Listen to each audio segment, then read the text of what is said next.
You gotta change your mindset when it comes to, skills and money. This attitude that the middle class has, we don't wanna borrow money from family or friends. That is a middle class mindset. Right now, this epidemic of people who wanna be entrepreneurs, who love watching content, but they don't do anything with it. They think they're being productive just because they watch a video like this, and they're not.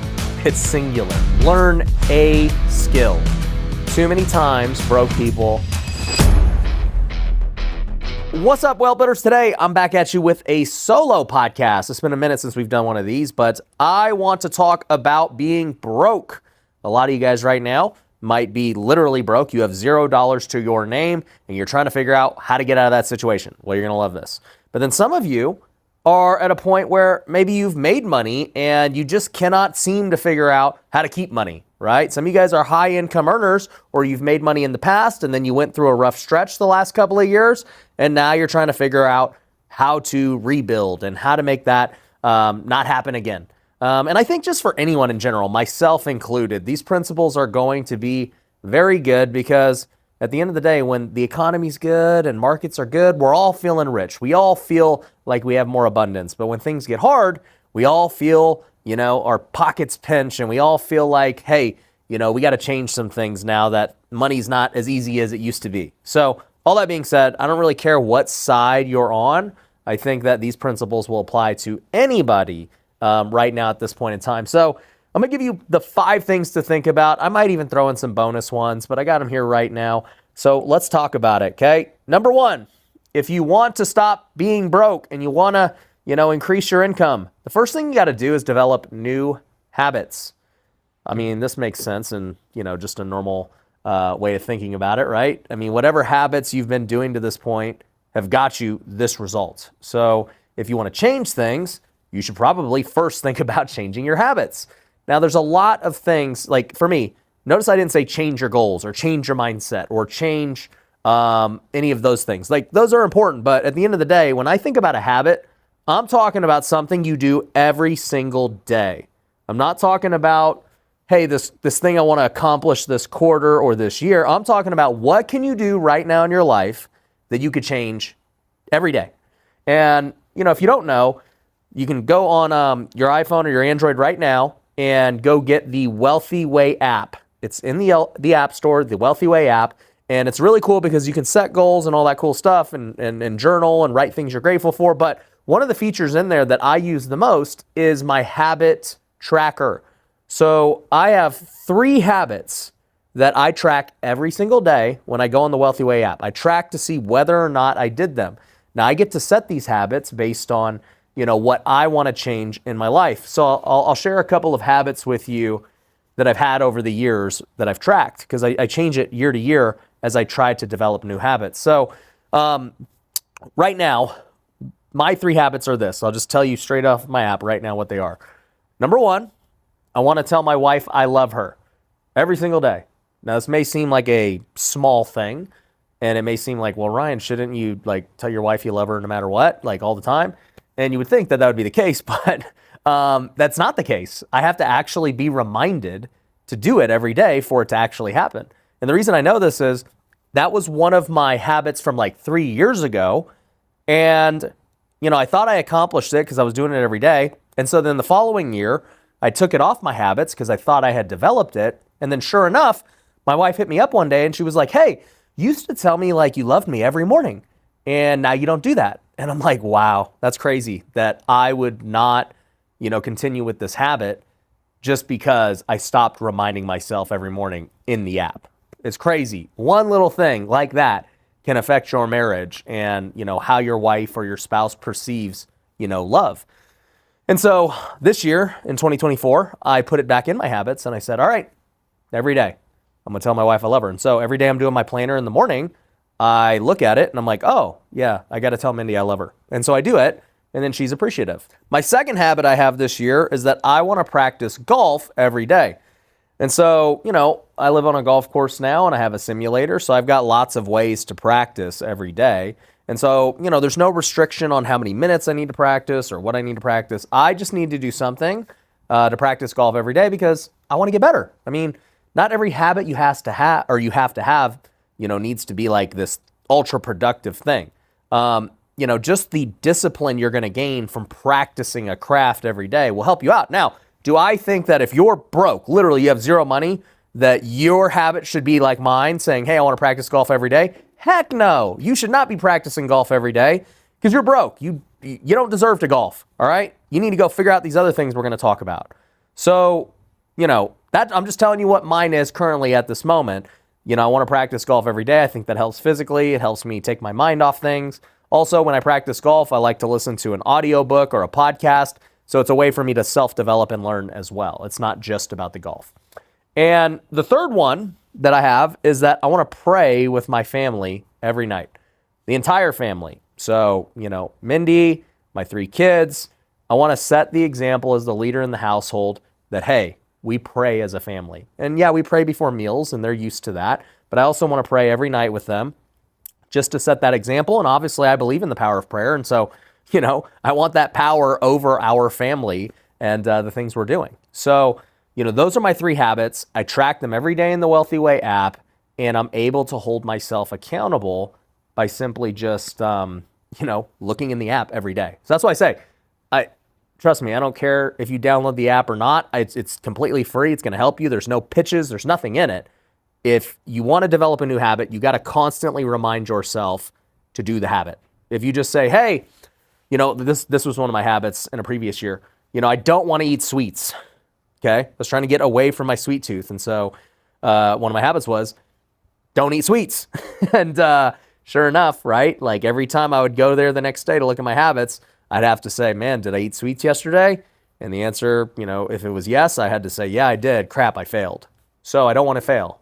And by constantly holding myself accountable, it's going to help me do that. Another one I had over the years was put my phone away for an hour. And the reason I would do this is because I wanted to put my phone away for an hour to be present with my family when I got home at night, because I was finding myself on my phone, not present with my kids and, all that stuff. And so I said, all right, let me put my phone away for an hour and just be fully present with my family. And those are just some ones I have used. Now for you, okay, let's talk about people who have made no money. We got a lot of new habits we have to create, right? And there's a book called Atomic Habits. I would highly recommend reading it by James Clear. It's a great book. But he talks about this. He goes, hey, if you want to get rid of old habits in your life, you got to replace them with new ones. So right now, the reason you're broke is because you have bad habits. I mean, that's literally, I don't know that anyone could debate this. So what are some things you got to first remove from your life? Let's think about that.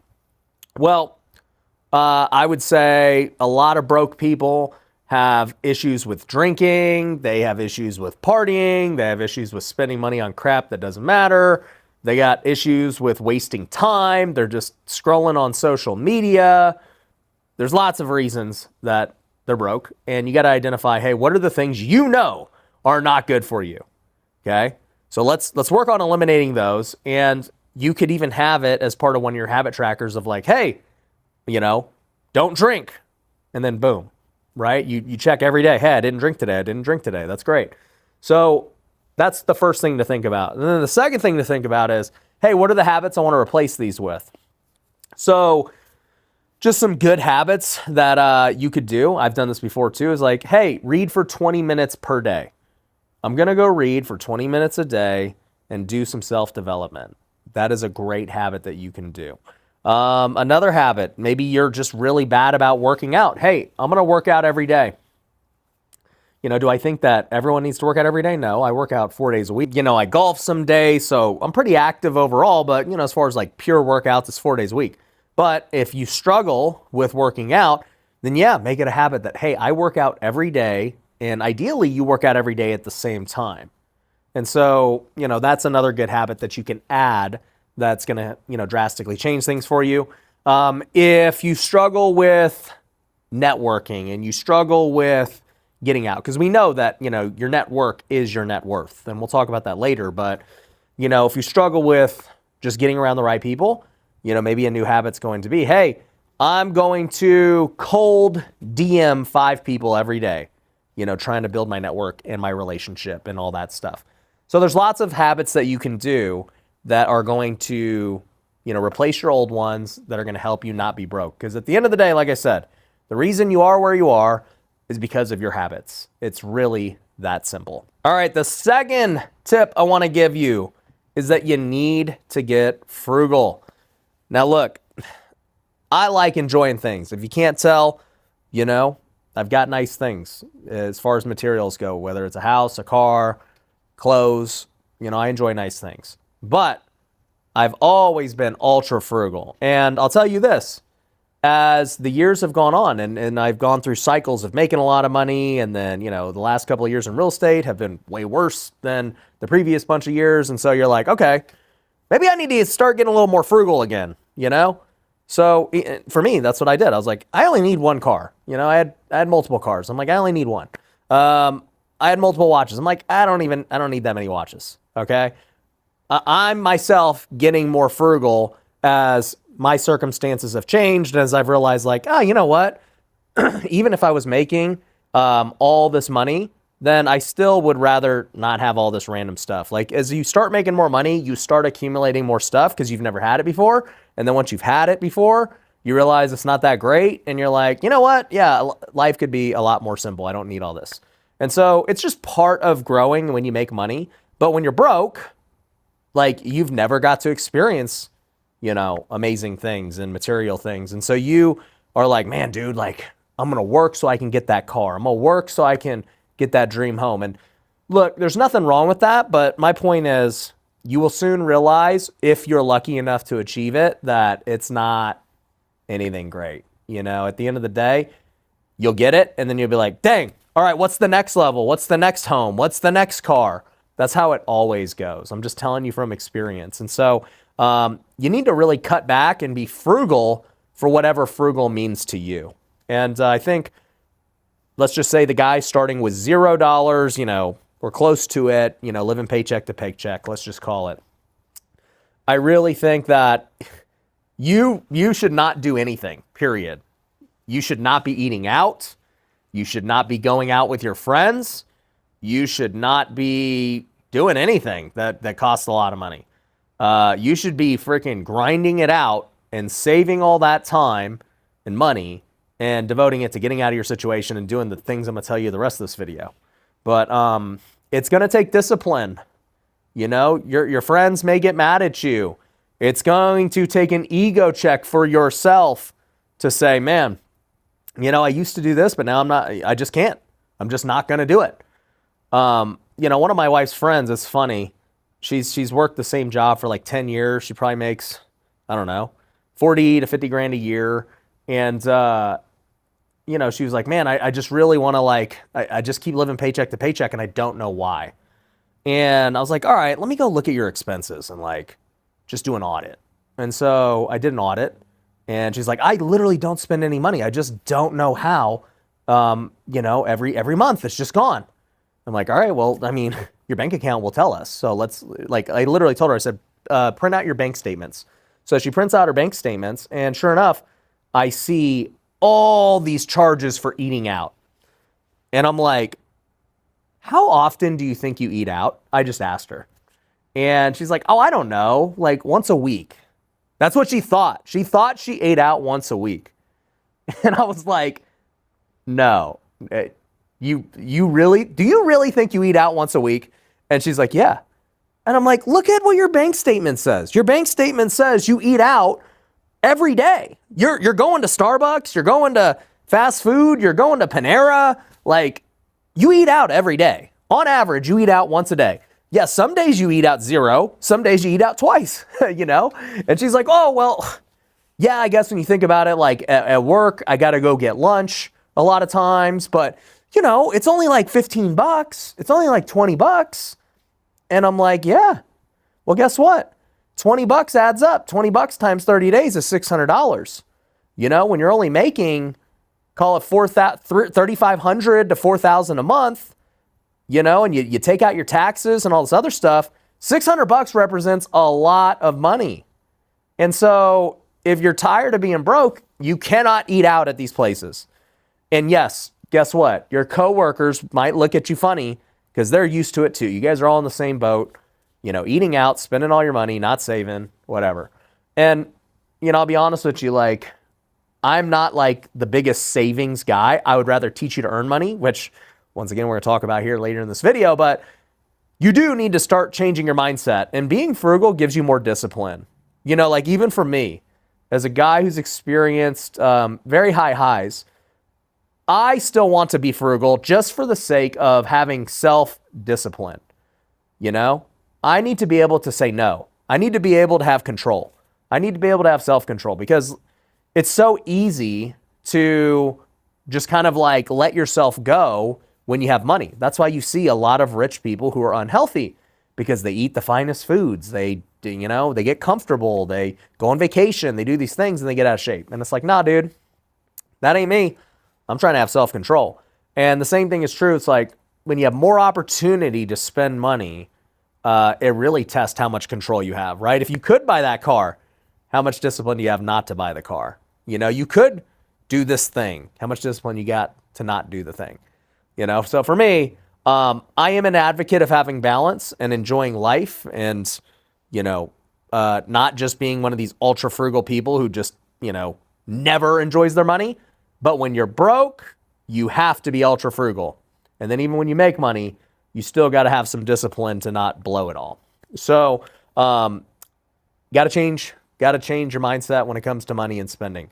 You don't deserve to spend money when you're broke. You do not deserve to eat out. You don't deserve to go hang out with your friends and spend all this money.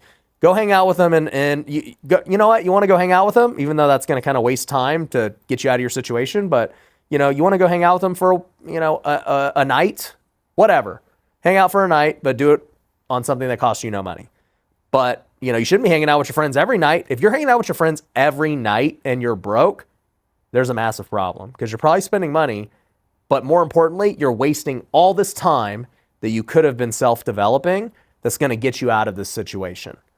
And so I've even seen that, by the way, with a lot of my rich friends, right? So like I said, the last couple of years, the economy hasn't been great. And so, you know, people are feeling the pinch in all areas, broke people, rich people, everything. I see it everywhere.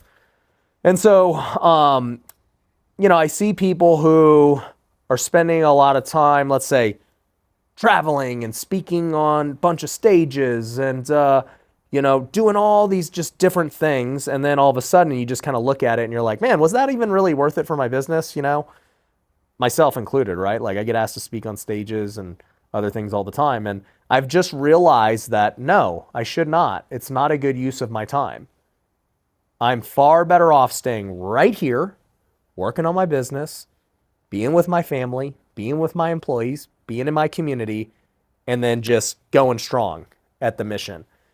If I'm out, you know, wherever else, man, it takes a couple of days to go speak for 30 minutes. Like, that's 2 days lost of productivity I could have had. And like, that's kind of what it looks like at a bigger level, I should say. But we got to always be just frugal with our money and our time and everything else, and really do the things that are important. Because once you have this frugal mentality of like, you know, and I don't even want to call it a frugal mentality. I'm just calling it like discipline, really. Like that's a better word for what I'm describing as discipline. That's going to carry through as you make more money. You're going to have more discipline not to spend it, not to blow it. And you'll have the discipline to cut back when you need to, right?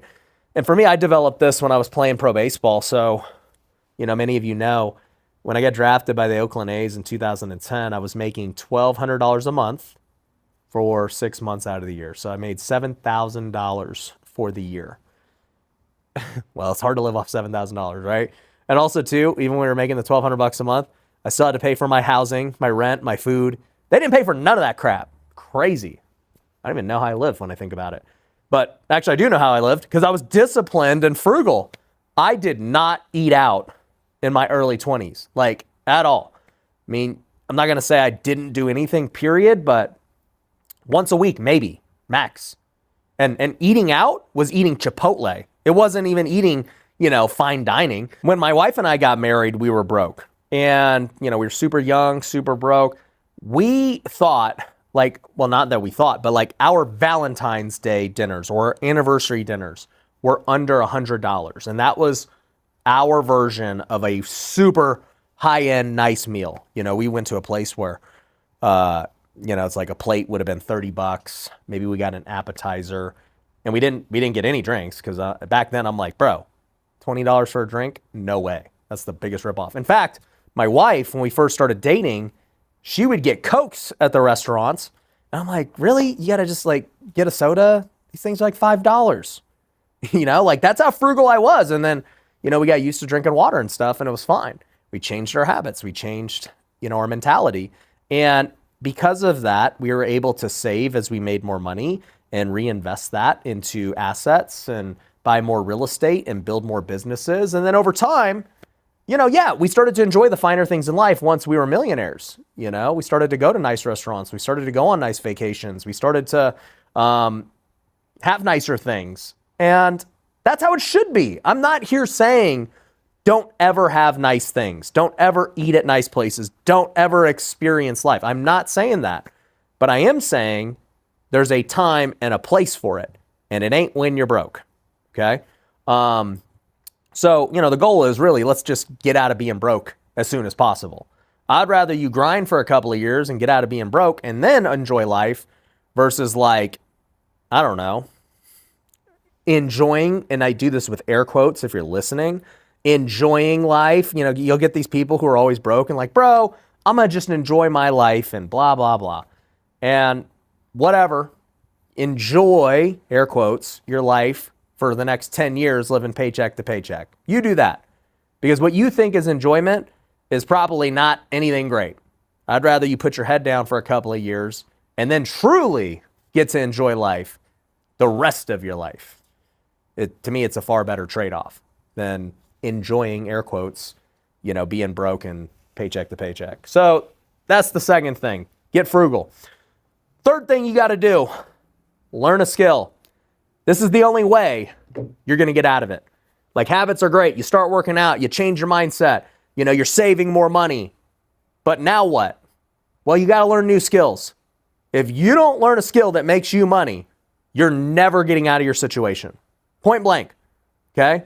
My wife was a middle school teacher. She was making $40,000 a year. Granted she had me, so I guess it worked out. But if she was to just have stayed a middle school teacher, her income's going to be what it is, And so she's never going to be rich as a $40,000 a year teacher. And you'd have to like cut and save and be so extreme to live off the $40,000 a year, especially in Vegas. Now, she could have, if she didn't have me, developed a new skill and did something on the side. I'm not saying, she would have had to quit being a teacher or you have to quit a job that maybe you're passionate about. Like she didn't teach because of the money. She taught because she genuinely enjoyed teaching. Even after I had made millions in real estate, she was still teaching $40,000 a year. I mean, obviously she didn't have to do it. She only stopped teaching when we had kids and she transitioned to being a stay-at-home mom because, that was the next step.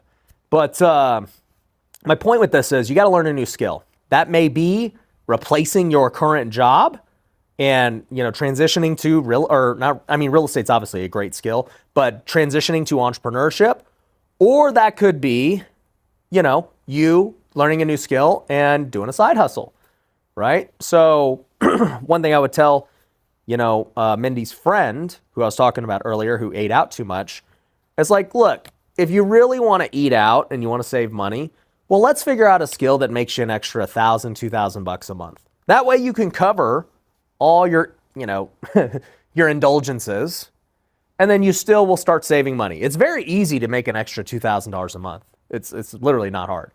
And I think that with certain things like real estate, you could go make an extra $10,000 a month, whether it's flipping houses, wholesaling, Airbnb, whatever. There's lots of ways in real estate to make six figures a year part-time on the side. Okay? I've had tons of students who have had full-time jobs. They did not want to leave quite yet. They do real estate on the side. They have lots of success. And then eventually they transition out of their full-time job into full-time real estate. I think everyone watching this can do that too, no matter what you're doing. Now, if you don't have a job and you're not making money, then heck, we're in real estate full-time. It doesn't even matter. You're not making anything and let's go full force. But to me, real estate is that thing. I mean, look, there are other skills you can learn. You can learn to be great at sales. I think sales is a great thing to learn because there's lots of positions. Salespeople are always in demand, and selling's always going to be around forever. And it's an uncapped commission position that can make you a lot of money. Another skill I believe in is marketing. I mean, obviously marketing and social media all kind of go into the same bucket, but it's been one of the most valuable skills that I have learned to this point because I've gotten good at social media, because I've gotten good at running ads and promotions. It's allowed me to throw big events. It's allowed me to launch products and offers. It's allowed me to grow my real estate business and reach more sellers and investors. So marketing is a massive, massive skill that I think everyone should learn. But here's the thing. When I say learn a skill, notice how it is not plural. It's singular. Learn a skill. Too many times broke people have shiny object syndrome. They're like, oh, well, Ryan says I should do some real estate. I'm gonna look into this wholesaling thing. And so, they look into it. They go pursue it for a month. They don't get a deal. They're like, wholesaling doesn't work. I mean, look, if it didn't work for me in a month, there's no way it's working. Like, the market must be too competitive. Clearly, I'm not the problem. Wrong. Like, you are the problem, obviously, or else you wouldn't be broke. So clearly, it's not the skill, it's you. So, and typically, it's only because two things. One, the person trying to learn the skill quit too soon. And then two, they just did not do the skill right. They thought they were, but they didn't have the right mentorship. They didn't have the right guidance. They just weren't doing the skill properly. I make fun of my employees all the time because we have a culture where everyone in our company, either wants to golf or, is interested in it. And, you got these guys who, they golf every weekend, but they suck. And I make fun of them all the time. I'm like, you want to know why you guys suck? Well, number one, you don't do enough of it. You don't practice in between rounds. And number two, you don't get any lessons. Your swings are terrible. What? And even if you did put in more practice, because some are, their swings still suck because they don't have the right coach. And it's just a fact of life. Like, at the end of the day, if you put in a lot of work, but you're doing the wrong work, you actually develop bad habits and get bad results.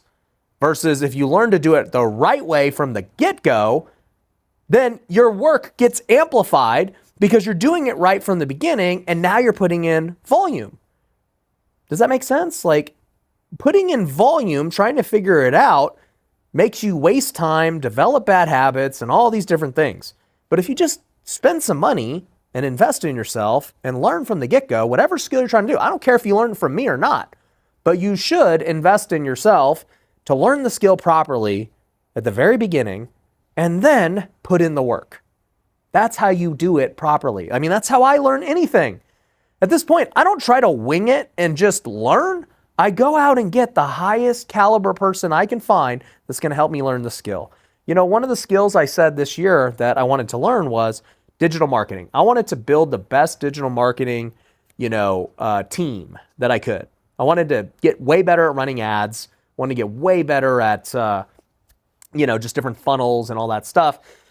And so guess what? If you look on my podcast, I brought on some of the best experts at all these things, Just go look. Recently in the last, 4 or 5 months, I have had top experts on digital marketing, and it's no coincidence. I want to learn it. I want them to come here. I want to pick their brain. I want to build relationships with them. And heck, I even want to pay them because that's what it's going to take for me to become great. And the sooner I become great at it, the longer my rewards get. If I, try to figure it out and test all this crap, and it takes years and years of just trial and error, and maybe one day I might figure it out, why would I do that when I can just go get top people to tell me right now how to do it, help me while I do it, correct me when I'm doing things wrong, and then figure out the skill really quickly. I don't waste time. I don't have opportunity costs lost. And I also save money in the long run. Because even though, maybe I got to pay some of these guys up front, all the mistakes that I would have made would have cost me so much more money than, just paying somebody to help me do it right from the beginning. So people just don't understand that, especially broke people. Because here's the deal. When it comes to learning a skill, obviously, you don't have a lot of money, so paying to learn a skill is tough. But look, how bad do you want something? I mean, at the end of the day, how creative are you willing to get? If somebody told you could go learn a skill for a couple of $1,000, right? I'm like, hey, for $5,000, you could go learn a skill that could make you 500 grand. I mean, that would be a good opportunity, right? I mean, that exactly can happen to you in real estate investing. Like, nobody here disagrees with that. The problem is people get so caught up on the $5,000 that they're like, how would I ever get $5,000? You know, I don't have any money right now. It's like, dude, if you can't figure out how to get $5,000, do you think you're really going to figure out how to go get real estate deals and make it happen? I can promise you, getting $5,000 from somebody is way easier than getting a seller to go sell you their house for $100,000 below what it's worth. Think about it, right? And when you want the skill that teaches you how to find the seller and negotiate and get it done, like, it just logically doesn't make any sense. And I'll tell you this too, you know, I had to go all in to flip my first house. I've told my story before, but I had to max out my credit cards for $50,000 to flip that first house. And I do it every single time. And I've had to take bigger and bigger risks as I've tried to do bigger and bigger things. It never stops. You know, Elon Musk, I know, did the same thing. He sold PayPal, had hundreds of millions, threw it all into Tesla and SpaceX because he believed in them, even though everyone thought he was crazy, taking massive risk. And the most successful people in the world are okay taking big risk and betting on themselves because they know that they have to do it in order to reach their goals. But they also know that even if it doesn't work, they'll bounce back, right? It's not the end of the world. If you spend money on something and it doesn't work, that's happened to me many, many times. Millions of dollars I spent on stuff that didn't work. But because of that, it led me to figuring out what did work. I learned from the mistake, and it put me on the path of what did work. And I just know it's part of just the bigger picture of growth. And so for you, if you've been struggling with the idea of spending money that maybe you don't have or money that you got to go figure out how to get, guess what? Welcome to being an entrepreneur. Welcome to being a real estate investor. You think, you know, when I want to go buy a $10 million building, I just got 10 million cash waiting here to buy it? No. I find the deal, then I go figure out how to go get the money. Because I don't got the money. I'm going to go figure out how to get the money from somebody else. Investors, you know, whoever. That's life, guys. You got to change your mindset when it comes to, you know, skills and money. You need to borrow money. Like, there's this attitude that the middle class has of, hey, we don't want to borrow money from other people. We don't want to borrow money from family or friends. That is a middle class mindset, okay? Rich people are always borrowing money. They're always borrowing money from their friends, from their family, from everyone else. Elon Musk, right now, still borrows money. Why does the richest man in the world need to borrow money? Because he wants to do things that are well beyond what he has in money. Okay, this dude wants to go to Mars. You think he has all the money in the world to go to Mars on his own? No, he's got to go raise money. He's got to go start companies and sell shares and get investors because he understands that's the game. Rich people get it. Broke people don't. Okay, so get out of this mindset of you can't figure out how to get enough money and blah, blah, blah. That's never going to change. All right, so figure out how to get a skill and acquire the skill from somebody who has already done it. Don't try to figure out the skill on your own. That's just, you're going to waste time. All right. Tip number 4, you have got to change your network. So many of you guys right now, man, you hang out with the same people you hung out with in high school. You hang out with your family. You hang out with whoever. Guess what? You are the product of the 5 people you hang around the most. So if all 5 of them are making a certain amount of money, they talk a certain way, they live a certain lifestyle, guess what? You're going to do that too. I don't care how strong you think you are, how many motivational videos you watch. It does not matter. All you have to do is just change your surroundings, and that's how you're going to change. I remember, I think it's in the book Atomic Habits, which I mentioned earlier, but they talk about how much your circumstance dictates your habits, right? I mean, they were scared that in Vietnam, like all of the U.S. soldiers were addicted to opium, I think. And it was like this crazy high statistic, like 80% of the soldiers were addicted to drugs because it was so prevalent in Vietnam and everyone was doing it. The stress level was high, all that stuff. And so they're like, dude, when everyone comes back to America, what are we going to do? We got a freaking huge epidemic about to happen. But something crazy happened. When they all went back to America, it was like only 5% of people were still addicted to the drugs. And it was like, why is that? Well, they got out of this circumstance that made them want to do it. They got away from everyone else who was doing, opium. They got away from a stressful environment. They got away from all these other friends and people that were on the battlefield. And they were back to normal everyday life where ain't nobody doing that. And so guess what? If the drug wasn't readily available, nobody around them wanted to do it. They weren't in this stressful situation. And so they were no longer addicted to the drug. And that's an extreme example, but it is so important for you to realize that that is you right now with something in your life. You might be surrounded by people who are super negative all the time. And you may not even realize it, but you have this negative mindset now where everything's a scam. Nothing can happen. Everything's always bad. The government's out to get us. Whatever, right? You don't even know why you have that mindset, but I can tell you, you have that mindset because other people around you have that mindset.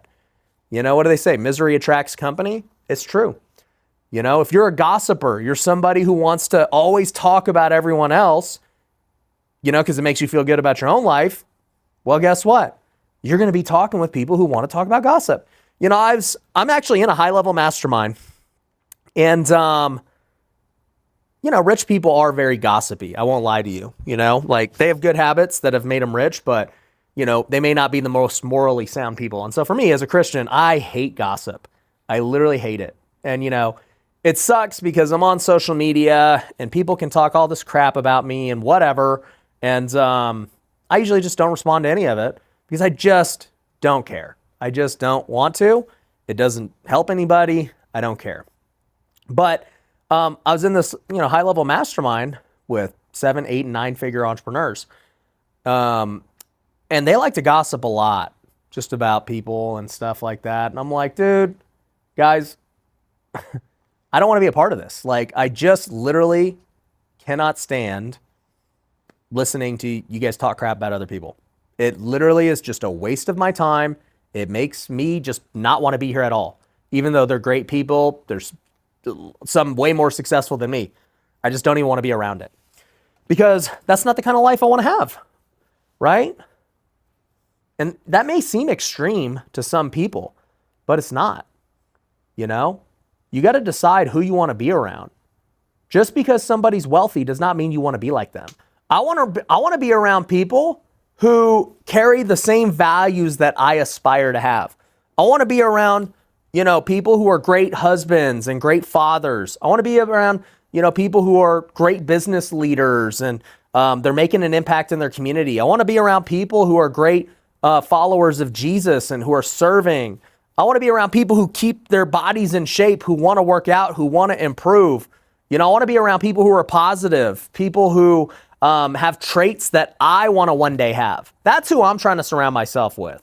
And it's hard to find that caliber of people, right? Because most people are not like that. Most people are broke or average at best. That's the majority of the world. Majority of the world is below average in terms of the things we are talking about. Their health isn't great. Their faith isn't great. Their income isn't great. Their relationships are not great. Their marriage is whatever. They're okay dads. That is the level that most people are accepting of.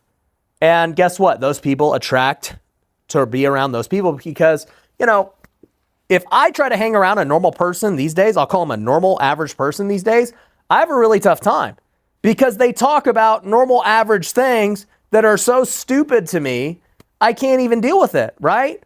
And it's weird to say because it's not that I don't like those people or anything. It's just their mindset is so different than somebody else who maybe is watching this. Maybe right now that's where your life currently is, but your mindset is that, no, I do not accept this. I'm going to get out of this and I'm going to do different things to get out of the situation. That is a different mindset. I don't mind being around somebody like that. If your mindset is already there, it's just your results haven't matched your mindset yet, I can live with that. My problem is when I talk to normal everyday people whose mindset is not here, their mindset is still here and has no desire to leave here, right? They're like, yeah, I don't know. I don't think I really need to go to the gym.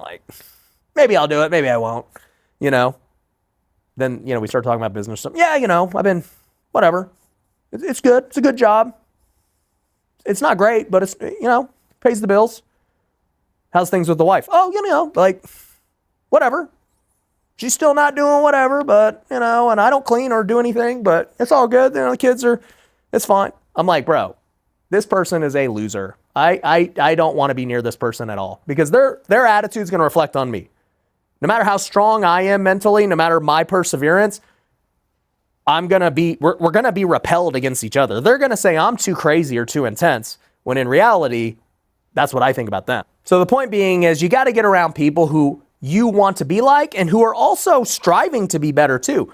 I think it's great if you and your buddies all want to become great entrepreneurs and live the wealthy way and do all this stuff. I think that's a great network for you to be around. And as one person starts to gain momentum, he's going to pull up the rest with him because you guys all share the same mindset. And I would highly recommend for any of you guys who are in that boat, join us at Wealthy University. If you're broke right now, this is our cheapest thing. It's $97 a month. You can go to wealthyuniversity.com. You can even get the free trial by going to wealthyuniversity.com/podcast. You have no excuse for not doing it. If you can't find $97 a month, like we're back at the same problem here of just limiting beliefs. But if you want to grow your network, that's where you're going to find people who think the way I'm talking about, who are just like you, who do not want to settle for mediocrity, who want to keep growing and getting better. All right, so check it out. But the last one, number 5, okay, tip number 5, for anyone who's being broke or for anyone who's just trying to level up, is that you got to manage your time better. Now, this for sure applies to everybody because I see rich people who waste so much time on stupid stuff. Simple as doing low pay tasks, right? Like they're out doing all these drivings, picking up stuff. They're managing like little paperwork things that you could pay somebody $10 an hour for. And you just look at like, man, dude, you spent 3 hours today doing $10 an hour task and you're a high level entrepreneur. That's dumb. That is a bad waste of time. But if you're on the broke side of things, I would say you waste your time in lots of different ways. And the only way to first recognize it is by doing what I would call a time audit. And so the way this works is spend 1 week going through, your day, and every 15 minutes, chart what you did. Chart how you spent your time. What did you do? And at the end of the week, add it all up. See how you spent, how many hours you spent like working, like truly working, how many hours you spent on social media, how many hours you spent with your family, how many hours you spent working out. Like, do a full audit. And that's going to describe to you what your life really is and why you are where you are. I would guess most people who are broke are spending way too much time just doing non-productive things. Probably social media is the number one non-productive thing you are doing. I would say, social media content, Netflix, whatever, right? You're probably spending 5 hours a day doing things that don't help you, and I hate to say this too, because I don't want to discourage people from watching me, but look, if you're watching this all the way here and you're still not doing anything different, this was a waste of time. It was. This only was valuable if you chose at the end of this or during this, you made the active choice to change and to do these things I'm telling you to do. You said, you know what? I'm going to go and change my habits. I'm going to get the Wealthy Way app and change my 3 habits. I'm going to go build my network. I'm going to go join Wealthy U. I'm going to get around, or I'm going to get away from the people who are complainers in my life. I'm going to cut some expenses in my life and be more frugal. I'm going to go learn a skill. I'm going all in on real estate. Hey, I'm going to be better with my time. That is the only way this video was productive for you. Right now, there's this epidemic of people who want to be entrepreneurs, who love watching content from, all these guys and gals, but they don't do anything with it. And they think, this is the dangerous part, they think they're being productive just because they watch a video like this, and they're not. They're no different than the guy who just watches Netflix or plays video games. You're all just watching for entertainment if you don't use it. It's just entertainment. And at least the guy playing video games and the guy watching Netflix knows. It's like, no, this is entertainment. Like, yeah, I know this isn't really improving my life. I just enjoy it. Whereas the person watching something like this who does nothing is fooling themselves into believing that they're learning and that, they're changing their life, when in reality they're not. You're only changing your life if you actually apply this, which goes into another point of why coaching is important, because information is so, information's nothing. We all have information, but applying the information, having someone to hold you accountable, having somebody to help you when the problems, arise, that is where the value of coaching comes into play. The other thing I like to do with people is help them figure out their dream schedule. So, once you do a time audit, you then would say, okay, now that I understand where I'm at, where do I want to be? Now, you're going to have obligations in your life that don't allow you to do this right away, but I like to figure out, man, if I had all the money in the world and I could do whatever I want, what would my dream schedule be? And I'll be honest with you, I live my dream schedule right now. I don't have anywhere close to the money I want to have. I got my own problems and own things I deal with, but I do live my dream schedule. And so for me, that's waking up early in the morning, doing my time with God, getting my workouts in, sometimes playing some golf in the morning, and then going to the office at 9. I'm at the office from 9 to 5, Monday to Thursday. And then Friday, I usually now do a half day at the office, and then I golf the other half of the day because I really like to play golf. And then on the weekends, I spend time with the family, go to church, I don't work. At nights, I'm with the family, doing my thing. That's the lifestyle I want. I don't want a lifestyle where I'm at home all day. Like, it would drive me crazy. I want to work, right? But I also don't want a lifestyle where I work 80 hours a week and I don't see my family. I don't want that extreme either. What I have is what I feel is the balance that I want. And so when you're first starting out, you might have to work 80 hours a week, and I'm not saying that's wrong, but at least understand where you want to go and what kind of time frame you want to get there in. If your desire is to spend more time with your family, don't get caught up thinking, oh, I got to work 80 hours a week forever. And then, when my kids are older, then they'll appreciate it. No, they won't. Like, when your kids are older, basically they're gone. There's a book, I haven't read it, but I've heard of it. It's called like 18 Summers, but it's basically like, look, you got 18 summers with your kid. After they turn 18, you actually barely see them anymore the rest of their lives. I think the stat is you spend about 80% of your time with your kids, maybe more, before they turn 18. So it's like, nah, dude, you're not building anything for them after 18. They're already gone doing their own thing. Like, now is the time to spend with them. And I take that to heart, having 3 kids, 5 and under. And so I want to have a schedule that reflects that, and I want to build a business that allows me to do that. I want to build a business that allows me to make the money I want to make, to have all those things. And so that's what I would encourage you to do as well, is really think about that dream schedule, and then, figure out how you can get there by learning new skills, by having a new network, by having mentors, by changing your habits, by kind of like grinding and being frugal until you get to the level you want to get at. So anyways, that's my advice to broke people. That's my advice to rich people. The advice doesn't change even as you gain wealth. You got to still stay disciplined and keep those things. So if you found this valuable, make sure you're subscribed. I'm going to do more solo podcasts like this where I go in depth. But anyways, hope you enjoyed it. I'll see you on the next one. Peace.